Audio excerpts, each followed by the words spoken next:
sùúrù bàbá ìwà, àgbà tó ní sùúrù ohun gbogbo ló ní. Gbogbo ìwọ ìran ológo tó fẹ́ dé ilẹ̀ lérí lọ ṣiṣẹ́ lórí ìbínú rẹ. Ìbínú kì í jẹ́ kéèyàn ó dé ilẹ̀ lérí o. Lórúkọ Ọlọ́run Baba, Ọmọ àti Ẹ̀mí Mímọ́, ọfà ìbínú tó bà ọ́ tó dá àyànmọ́ rẹ dúró lórúkọ Jésù ó máa báná jáde. Àmọ́ gbọ́ mi, bí wọ́n bá lọ ológo ó ń láti kíyèsára pàápàá fún ọ̀rọ̀ ìbínú. Mo gbọ́ ìtàn ayé ìránṣẹ́ kan, alágbára ni, gbogbo èèyàn ló ti sáré bí wọ́n ṣe máa mú, kò sẹ́ni tó rí mú. Ọmọ kékeré ló fún wọn ní kọ́kọ́rọ́ ayé rẹ̀. Ohun tó sọ fún wọn ni pé ẹ wò ó, ìbínú òun ló lè pa lágbájá. Àṣàsí ọ̀ràn, àbìlù ọ̀ràn, àránsí ọ̀ràn nígbà tó ń gbègbèsè lórí rẹ̀. Wọ́n ní kó súnmọ́ kọ́kọ́ wájà rẹ̀ pé ìwọ báwo, kí ló ní, kí ló dà. Nínú ìbínú fùfù ní tòótọ́, alágbára kọsẹ̀ ó dẹ̀ ṣubú lulẹ̀.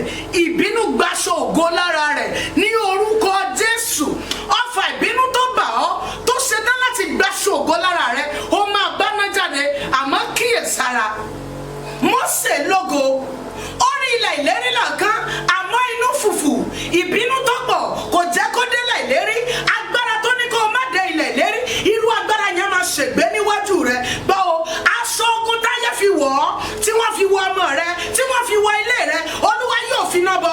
Pàápàá bó ti fàdúrà ìṣọwọ́ sí àwọn ènìyàn, tó ń fi ọ̀rọ̀ yànjú ìṣọwọ́ sí àwọn ènìyàn, Olúwa yóò fi iná bọ lára rẹ̀. Àmọ́ mo bẹ̀ ọ́, má fi àìmọye ọdún kọ́lé kó wá fi ọjọ́ kan fà á lulẹ̀ nítorí ìbínú.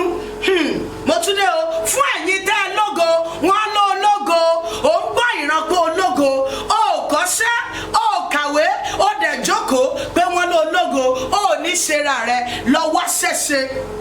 Tó o bá wà nínú ilé tó gbọ́ pé ológo lóòótọ́, ó ríran ògo, ó lálàá ògo, sáré sí gbogbo yẹn ṣe máa wá sí ìmúṣẹ.